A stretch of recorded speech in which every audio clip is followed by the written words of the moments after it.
بسم اللہ الرحمن الرحیم۔ شیر ٹی وی کے معزز دوستوں، میں ہوں ارشد شیر اور تمام دیکھنے اور سننے والے دوستوں کو میری طرف سے السلام علیکم ورحمۃ اللہ۔ دوستوں، سابقہ ویڈیو کے اندر آپ کے سامنے حضرت موسیٰ علیہ السلام کی پیدائش، آپ کا بچپن اور نبوت سے ملنے سے پہلے کی زندگی کا ایک مکمل احوال آپ کے سامنے بیان کیا گیا تھا۔ چنانچہ اسی سلسلے کو آگے بڑھاتے ہوئے میں آپ کے سامنے حضرت موسیٰ علیہ السلام کو نبوت ملنے کے بعد کی زندگی، فرعون کے ساتھ مناظرے، جبکہ فرعون کی غرقابی کا ایک مکمل احوال آپ کے سامنے بیان کروں گا۔ دوستوں، مدین سے واپسی پر حضرت موسیٰ علیہ السلام کو نبوت و رسالت عطا کی گئی۔ نبوت کے ساتھ ساتھ اللہ تعالیٰ نے آپ کو 2 معجزے عطا فرمائے، ایک عصا مبارک جبکہ دوسرا ید بیضا۔ عصا دراصل ایک لاٹھی تھی جو زمین پر پھینکتے ہی ایک خوفناک اژدہے کی صورت اختیار کر جاتی، جبکہ دوسرے معجزے کے بارے میں فرمایا گیا کہ اپنا ہاتھ بغل میں ڈال کر پھر اسے نکالیں تو وہ چاند کی طرح چمکتا ہوا نکلے گا۔ قرآن کریم میں ارشاد ہے کہ یہ دونوں چیزیں فرعون اور اس کے سرداروں کے پاس لے جانے کے لیے تیرے رب کی طرف سے 2 سندیں ہیں، بے شک وہ بڑے نافرمان لوگ ہیں۔ اس کے بعد اللہ کے حکم سے موسیٰ علیہ السلام اور ہارون علیہ السلام فرعون کے دربار میں دعوت حق کے لیے پہنچے اور اللہ کا پیغام سنایا۔ آپ نے پیغام حق پہنچانے کے ساتھ ساتھ بنی اسرائیل جو 400 سال سے غلامی کی زندگی بسر کر رہے تھے اور ان کی تعداد 6,30,000 تھی، ان کے ساتھ ظلم سے باز آنے اور آزاد کرنے کی ہدایت فرمائی۔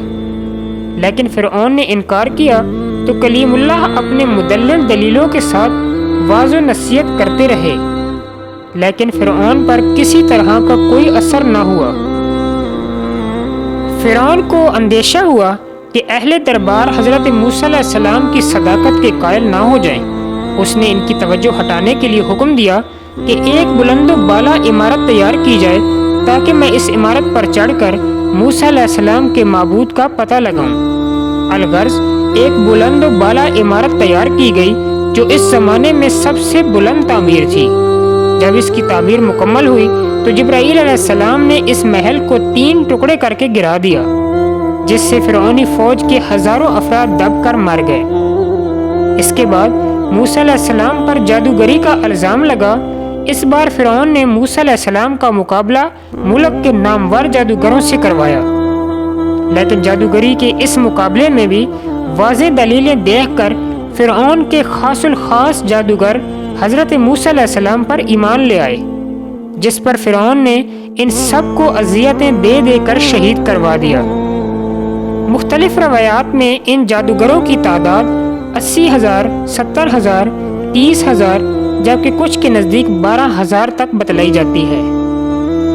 اس حالات میں فرعون نے اب دوسری مرتبہ یہ حکم دیا کہ جو لوگ موسیٰ علیہ السلام پر ایمان لائیں ان کے لڑکوں کو قتل کر دو اور لڑکیوں کو زندہ رہنے دو۔ جب فرعون نے غرور و تکبر نہ چھوڑا تو اللہ تعالیٰ نے اسے چند امتحانات میں مبتلا کر دیا۔ حضرت عبداللہ بن عباس کی تفسیر کے مطابق ان میں ہر عذاب ایک معین وقت تک رہا، پھر موقوف ہو گیا اور کچھ مہلت دے دی گئی۔ اس کے بعد دوسرا اور پھر تیسرا عذاب اسی طرح ان پر الگ الگ ہو کر آیا۔ ابن منظر نے ابن عباس رضی اللہ تعالی عنہ کی روایت سے نقل کیا گیا کہ ان میں سے ہر عذاب قوم فرعون پر 7 روز تک مسلط رہتا تھا، یعنی کہ ہفتہ کے روز سے شروع ہو کر دوسرے ہفتے تک جاری رہتا اور پھر ان کو 3 ہفتوں کی مہلت دے دی جاتی۔ امام بغوی رحمۃ اللہ علیہ نے حضرت ابن عباس رضی اللہ تعالی عنہ سے نقل کیا ہے کہ پہلی مرتبہ قوم فرعون پر قحط کا عذاب مسلط ہوا، جو حضرت موسیٰ علیہ السلام کی دعا سے رفع ہوا، مگر یہ لوگ اپنی سرکشی سے باز نہ آئے۔ تو موسیٰ علیہ السلام نے دعا فرمائی کہ اے میرے پروردگار، یہ ایسے لوگ ہیں کہ عذاب قحط سے بھی متاثر نہ ہوئے اور معاہدہ کر کے پھر گئے، اب ان پر ایسا عذاب مسلط فرما دیجئے جو ان کے لیے دردناک ہو اور اس قوم کے لیے ایک واعظ کا کام دے۔ اللہ تعالیٰ نے پہلے ان پر طوفان کا عذاب بھیجا۔ مشہور مفسرین کے نزدیک طوفان سے مراد پانی کا طوفان ہے۔ قوم فرعون کے گھروں اور زمینوں کو طوفان کے پانی نے گھیر لیا، نہ کہیں بیٹھنے کی جگہ رہی اور نہ ہی زمین میں کچھ کاشت وغیرہ کرنے کی۔ اور عجیب بات یہ تھی کہ قوم فرعون کے مکانات اور زمینوں کے ساتھ ہی بنی اسرائیل کے مکانات اور زمینیں تھیں، لیکن بدستور خشک تھیں، کہیں طوفان کا پانی تک نہیں تھا۔ اس طوفان سے گھبرا کر قوم فرعون نے موسیٰ علیہ السلام سے التجا کی کہ اپنے رب سے دعا کیجیے کہ یہ عذاب ہم سے دور فرما دیں تو ہم ایمان لے آئیں گے اور بنی اسرائیل کو آزاد کر دیں گے۔ چنانچہ حضرت موسیٰ علیہ السلام کی دعا سے یہ عذاب دور ہوا اور ان کی کھیتیاں پہلے سے بھی زیادہ ہری بھری ہو گئیں۔ تو اب یہ لوگ کہنے لگے کہ یہ در حقیقت عذاب نہ تھا بلکہ ہمارے فائدے کے لیے ہی تھا۔ اس طرح یہ لوگ ایک ماہ تک امن و عافیت سے رہے تو اللہ تعالیٰ نے ان کو غور و فکر کرنے کی مہلت دی، مگر یہ ہوش میں نہ آئے تو اب دوسرا عذاب ٹڈیوں کا ان پر مسلط کیا گیا۔ ٹڈی دل نے ان کی سب کھیتیوں اور باغاتوں کو کھا لیا۔ بعض روایات میں آتا ہے کہ لکڑی کے دروازوں، چھتوں اور گھریلو سامان کو بھی ٹڈیاں کھا گئیں۔ اس عذاب کے وقت بھی موسیٰ علیہ السلام کا معجزہ سامنے تھا کہ سارا ٹڈی دل صرف قوم فرعون کے کھیتوں، باغوں اور گھروں پر چھایا ہوا تھا، جبکہ اسرائیلیوں کے مکانات اور کھیت سب بالکل محفوظ تھے۔ اس وقت پھر قوم فرعون چلا اٹھی اور موسیٰ علیہ السلام سے دعا کی درخواست کی تو پہلے کی طرح وعدہ کیا کہ ہم ایمان لے آئیں گے اور بنی اسرائیل کو آزاد کر دیں گے۔ چنانچہ موسیٰ علیہ السلام نے پھر دعا کی اور یہ عذاب ہٹ گیا، مگر عذاب ہٹنے کے بعد انہوں نے دیکھا کہ ہمارے پاس اب غلے کا اتنا ذخیرہ موجود ہے کہ ہم اسے سال بھر کھا سکتے ہیں، تو پھر سرکشی اور عہد شکنی پر آمادہ ہو گئے۔ ایک مہینے بعد پھر اللہ تعالیٰ نے ان کو مہلت دے دی۔ پھر اس مہلت کے بعد تیسرا عذاب کمبل کا مسلط ہوا۔ لفظ کمبل اس جوں کے لیے بولا جاتا ہے جو انسان کے بالوں اور کپڑوں میں پیدا ہو جاتی ہے، اور اس کیڑے کو بھی کہتے ہیں جو غلے کو لگ جاتا ہے، جس کو گھن بھی کہا جاتا ہے۔ کمبل کا یہ عذاب ممکن ہے کہ دونوں قسم کی کیڑوں پر مشتمل ہو کے گلے میں گھن لگ گیا ہو اور ان کے جسموں اور کپڑوں میں جوؤں کا طوفان آ گیا ہو۔ گلوں کا حال اس گھن نے ایسا کر دیا کہ 10 سیر گیہوں پیسنے کے لیے نکالیں تو اس میں 3 سیر آٹا بھی نہ نکلے، اور جوؤں نے ان کے بال اور بھوئیں اور پلکوں تک کو کھا لیا۔ آخر پھر قوم فرعون بلبلا اٹھی اور موسیٰ علیہ السلام سے فریاد کی کہ اب کی مرتبہ ہم ہرگز وعدہ سے نہ پھریں گے، آپ دعا کیجیے۔ آپ کی دعا سے یہ عذاب بھی ٹل گیا، مگر جب ان بد نصیبوں کو ہلاک ہونا ہی تھا تو وہ کہاں عہد کو پورا کرتے۔ عافیت ملتے ہی سب کچھ بھول گئے اور منکر ہو گئے۔ دوستو، قوم فرعون کو ایک ماہ کی مہلت ایسی آرام و راحت کے ساتھ ان کو دی گئی، مگر اس مہلت سے بھی انہوں نے کوئی فائدہ نہ اٹھایا تو چوتھا عذاب مینڈکوں کا ان پر مسلط کر دیا گیا۔ اس کثرت سے مینڈک ان کے گھروں میں پیدا ہو گئے کہ جہاں وہ بیٹھتے تو گردنوں تک مینڈکوں کے ڈھیر لگ جاتے۔ سونے کے لیے لیٹتے تو سارا بدن ان سے دب جاتا اور ان کو کروٹ بدلنا ناممکن ہو جاتا۔ پکتی ہوئی ہنڈیا میں، رکھے ہوئے کھانے میں اور ہر چیز میں مینڈک بھر جاتے۔ آخر اس عذاب سے تنگ آ کر سب رونے لگے اور پہلے سے پختہ وعدوں کے ساتھ معاہدہ کیا تو بارگاہ عزتی میں حضرت موسیٰ علیہ السلام نے ہاتھ اٹھا لیے اور اللہ تعالیٰ نے اس عذاب کو بھی رفع کر دیا۔ مگر جس قوم پر قہر الہی مسلط ہو، اس کی عقل و ہوش و حواس کچھ کام نہیں کرتی۔ اس واقعے کے بعد یہ لوگ اپنی خود دھرمی پر قائم رہے اور کہنے لگے کہ اب تو ہمیں اور بھی یقین ہو گیا ہے کہ موسیٰ علیہ السلام بڑے جادوگر ہیں اور یہ سب اس کے جادو کے کرشمے ہیں۔ ایک ماہ کی مہلت اللہ تعالیٰ نے عطا فرمائی، مگر اس مہلت سے بھی کوئی کام نہ لیا تو اب ان پر 5واں عذاب خون کا مسلط کر دیا گیا۔ ان کی ہر کھانے پینے کی چیز خون بن گئی۔ کنویں سے حوض سے جہاں کہیں سے بھی پانی نکالتے تو خون بن جاتا، کھانا پکانے کے لیے رکھتے تو وہ بھی خون بن جاتا۔ ان سب عذابوں میں حضرت موسیٰ علیہ السلام کا معجزہ مسلسل تھا کہ ہر عذاب سے اسرائیلی محفوظ و مامون رہے۔ تفسیری روایات میں ہے کہ ان لوگوں پر طاعون کی وبا مسلط کر دی گئی، جس میں ان کے 70,000 آدمی ہلاک ہوئے۔ اس وقت پھر یہ لوگوں نے فریاد کی اور موسیٰ علیہ السلام کی دعا سے یہ عذاب ہٹا، لیکن پھر ان لوگوں نے بدشہنی کی۔ اس قدر پے در پے عذاب آنے کے بعد بھی ان کی سرکشی میں کمی نہ آئی اور انہوں نے سوچا کہ کہیں موسیٰ علیہ السلام پر لوگ ایمان نہ لے آئیں۔ فرعون اسی پروگرام کے تحت اپنی قوم کی طرف متوجہ ہوتا اور کہتا کہ مصر کا میں تنہا مالک ہوں، میرے باغات اور محلات میں نہریں جاری ہیں، اور پھر موسیٰ اور اس کے ساتھیوں کو دیکھو جو فقراء اور ضعفاء ہیں۔ اگر یہ اپنے دعوے میں سچے ہوتے تو ان پر سونے کے کنگن گرتے یا فرشتے پر باندھ کر نازل ہوتے، لیکن ایسا نہیں ہے۔ بالآخر کلیم اللہ نے اللہ سے فریاد شروع کر دی کہ الہی اتنے کھلے معجزات اور نشانیوں کو اور اس طرح پے در پے عذاب کو دیکھ کر بھی فرعون نہیں مانا۔ یا الہی، اب اس کا ایک ہی راستہ ہے کہ اس کو اپنی قدرت کاملہ سے ہلاک کر دے۔ حضرت موسیٰ علیہ السلام دعا فرماتے تھے اور حضرت ہارون علیہ السلام اس پر آمین کہتے تھے۔ بعض روایات میں آتا ہے کہ اس دعا کے 40 سال بعد فرعون ہلاک ہوا، لیکن بعض کے نزدیک 40 دن کے بعد ہلاک ہوا۔ حضرت موسیٰ علیہ السلام کو اللہ کی طرف سے حکم آتا ہے کہ میرے بندوں کو راتوں رات مصر سے نکال کر اپنے باپ دادا کی سرزمین کی طرف لے جاؤ۔ مصر سے فلسطین یا کنعان جانے کے 2 راستے تھے، ایک خشکی کا راستہ جو قریب تھا اور دوسرا راستہ بحر کلزم کو عبور کر کے بیابان طور اور سینا کا راستہ تھا جو دور تھا۔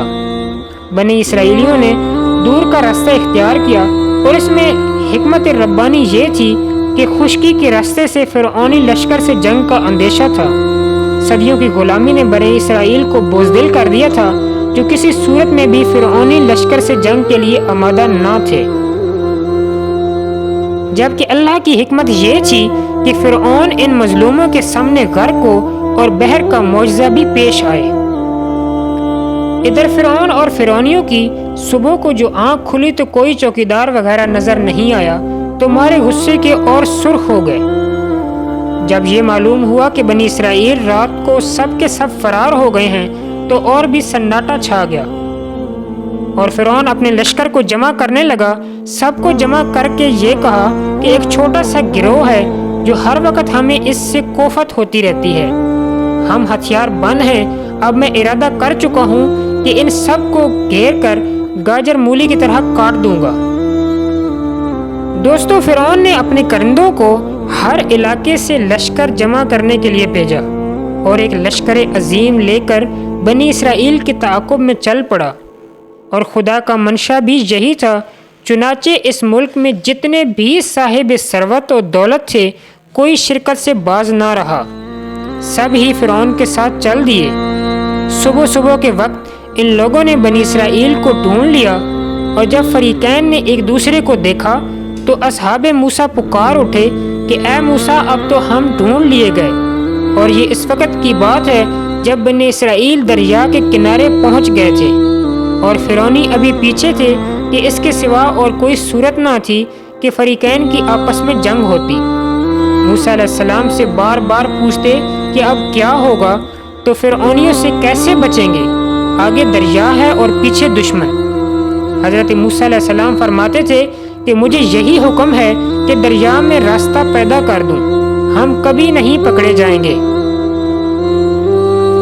اس وقت اللہ تعالیٰ نے موسیٰ علیہ السلام سے فرمایا کہ دریا پر اپنا عصا مارو۔ موسیٰ علیہ السلام نے جب عصا مارا تو دریا پھٹ پڑا، اور پانی کا ہر حصہ ایک بلند پہاڑ کی طرح تھا، اور دریا میں 12 رستے بن گئے، ہر گروہ کے لیے ایک ایک رستہ بن گیا۔ دریا کے اندر کی گیلی زمین کو ہواؤں نے فوراً خشک کر دیا، اور راستہ گزرنے کے قابل ہو گیا۔ اب نہ گرفتار ہونے کا خوف تھا اور نہ اس بات کا ڈر تھا کہ ڈوب جائیں گے۔ پانی کی دیواروں کے اندر دریچے سے بن گئے تھے تاکہ ہر راستے والے اپنے ساتھیوں کو دیکھ سکیں اور مطمئن ہو سکیں کہ دوسرے ہلاک نہیں ہوئے۔ اب بنی اسرائیل نے دریا کو پار کر لیا۔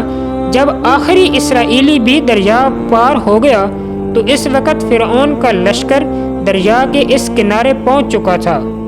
اس لشکر میں 1.25 لاکھ سوار تو صرف سیاہ گھوڑوں والے تھے، دوسرے رنگ کے گھوڑے اس کے علاوہ تھے۔ اس سے فرعون کے لشکر کی کثرت کا اندازہ کیا جا سکتا ہے۔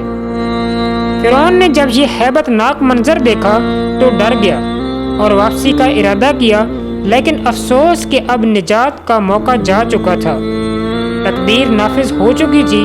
موسیٰ علیہ السلام کی دعا نے قبولیت کا شرف پا لیا تھا۔ جبرائیل علیہ السلام ایک گھوڑی پر سوار ہو کر فرعون کے گھوڑے کے پاس سے گزرے تو گھوڑی کو دیکھ کر فرعون کا گھوڑا ہنکتا اٹھا۔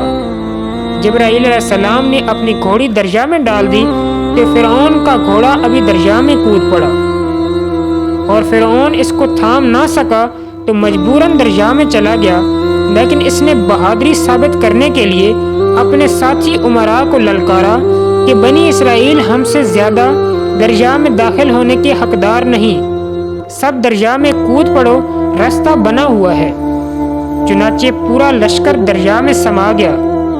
میکائیل علیہ السلام سب سے پیچھے تھے اور وہ لشکر کو ہانک کر آگے کر رہے تھے، چنانچہ ایک بھی پیچھے نہ رہا۔